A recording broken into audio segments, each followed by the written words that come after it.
আসসালামু আলাইকুম। আমি শুধু এটুকু বলার জন্য, আমি সারাদিনে যত মিটিং করি, এ পর্যন্ত যত মিটিং করে এসেছি, সবচেয়ে বেশি আনন্দ পাই যখন আপনাদের সঙ্গে এরকম বসার সুযোগ পাই, আলাপ করার সুযোগ পাই। কারণ এখানেই সবাই মিলে বাংলাদেশের প্রকৃত ভবিষ্যৎ রচনা করা হচ্ছে। এটা আমাকে শিহরণ জাগায় যে এরকম একটা কাজে আমি জড়িত হতে পেরেছি, নিজেকে যুক্ত করতে পেরেছি। শুধু আপনাদের কথা শোনার জন্য, এটা কিভাবে আপনারা গাইড করবেন, কোথায় নিয়ে যাবেন। আমাদের উপর দায়িত্ব দেওয়া হয়েছিল সংস্কার করার জন্য। আমরা ঠিক বুঝতে পারছিলাম না কোথায় দিয়ে শুরু করি। তো প্রথমেই আলাপের মধ্যে নানা প্রসঙ্গে ঠিক হলো যে আমরা কিছু কমিশন করে দিই, যেগুলো দ্বারা প্রকৃতপক্ষে ভেতরে গিয়ে জিনিসটা তৈরি করবে। তো এটা দীর্ঘ প্রক্রিয়া, লোক জোগাড় করা ইত্যাদি। শেষ পর্যন্ত আমরা কমিশন করলাম, প্রথম 6টা কমিশন, পরবর্তীতে আরো 6টা। তো তাদেরকে 90 দিন আমরা সময় দিয়েছিলাম দ্রুত গতিতে কাজ করার জন্য। আমরা খুবই আনন্দিত যে তারা করতে পেরেছে। কয়েকটা কমিশন বেশি সময় নিয়েছে, তাতে কোনো অসুবিধা নেই।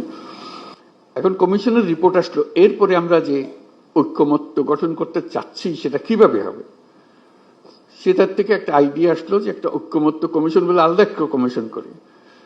তো সেটা যে ফলপ্রসূ হয়েছে, সেটা প্রফেসর আলী রিয়াজ সাহেব যখনই আমার সঙ্গে বৈঠক করেন, আমি অত্যন্ত আনন্দিত হই যেভাবে আপনারা সহযোগিতা করেছেন, আনন্দ সহকারে পার্টিসিপেট করেছেন। এটা কেন জানি আমার মনে হয়েছিল যে এটা হয়তো সবার আগ্রহ হবে না, কবে পাশ কাটিয়ে যাবে বা ভেতরে ঢুকতে চাইবে না। আমি অত্যন্ত আশ্চর্য হয়েছি এবং অত্যন্ত আনন্দিত হয়েছে যে কত গভীরভাবে আপনারা এটাতে গিয়েছেন। এবং শুধু ওনাদের সঙ্গে, কমিশনের সঙ্গে আলাপ করে না, নিজেদের ভেতরে আলাপ করেছেন এবং আন্তরিকভাবে বুঝে আমাদেরকে বলার চেষ্টা করেছেন, আপনাদের সঙ্গে বিতর্ক করেছেন কমিশনের সঙ্গে। এবং প্রতিবারই যখন প্রফেসর আলী রিয়াজ আমার সঙ্গে কথা বলে, উনি খুব উচ্ছ্বসিত হন। এটা আমাকে অত্যন্ত হৃদয়ে টাচ করে আমাকে, যে এরকম আগ্রহ নিয়ে সবাই যদি আমরা বসি, নিশ্চয়ই একটা ভালো কিছু এর মধ্যে থেকে আসবে। তো আজকে প্রথম পর্ব শেষ হলো, তো সেটা মহা আনন্দের দিন যেটা আমরা করেছি। দ্বিতীয় পর্বে, প্রথম পর্বে আমরা কি করলাম, এটা যত কিছু ইস্যুজ আছে, যত কিছু রিকমেন্ডেশন, সুপারিশ আছে, তার মধ্যে কিভাবে আমরা একমত হলাম, কারা কোনটাতে একমত হলো, সব মিলিয়ে শেষ পর্যন্ত আমরা জুলাই সনদ করব। এইটি হলো আমাদের লক্ষ্য, যেখানে আমরা সবার ঐক্যমত্যগুলো তুলে ধরবো। দ্বিতীয় পর্বে কি হবে, আমি আলী রিয়াজ সাহেবের সঙ্গে আলাপ করছিলাম। দ্বিতীয় পর্বে হলো অনেকগুলো বিষয় আছে, কাছাকাছি এসে গেছি, আরেকটু হলে আমাদের তালিকাতে আরেকটা সুপারিশ যুক্ত হয় ওই ঐক্যমত্যের সুপারিশে।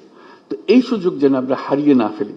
এই দ্বিতীয় পর্বের আমি যদ্দূর বলছি, প্রফেসর আলী রিয়াজ তার ব্যাখ্যা করবেন যে এই আলাপটা নিয়ে যেটুকু তফাৎ ছিল, দূরত্ব ছিল, সেই দূরত্বকে গুছিয়ে এনে যাতে আমাদের জুলাই সনদে বর্তমানে যতগুলো ঐক্যমতের বিষয় আছে তার মধ্যে যে আরো কিছু যোগ করতে পারে, দেখতে সুন্দর লাগবে। জাতীয় একটা সনদ হলো, অনেকগুলো বিষয়ে আমরা একমত হতে পেরেছি। জাতি হিসেবে আমরা গর্বিত জাতি হিসেবে দাঁড়াতে পারে যে আমরা তো এরকম বিভক্তিকরণের প্রক্রিয়ার মধ্যে রাজনীতি সৃষ্টি করিনি। আমরা সৃষ্টি করছি ঐক্যবদ্ধ হওয়ার জন্য, দেশের উন্নতির জন্য, দেশের মঙ্গলের জন্য। আজকে সেই সবাই উপস্থিত থাকতে পারে, আমি নিজেকে সৌভাগ্যবান মনে করছি। আশা করি আমরা সেই পর্বে ঢুকতে পারবো এবং সেই পর্বে অত্যন্ত চমৎকার একটা জুলাই সনদ আমরা তৈরি করতে পারবো। সবাইকে ধন্যবাদ।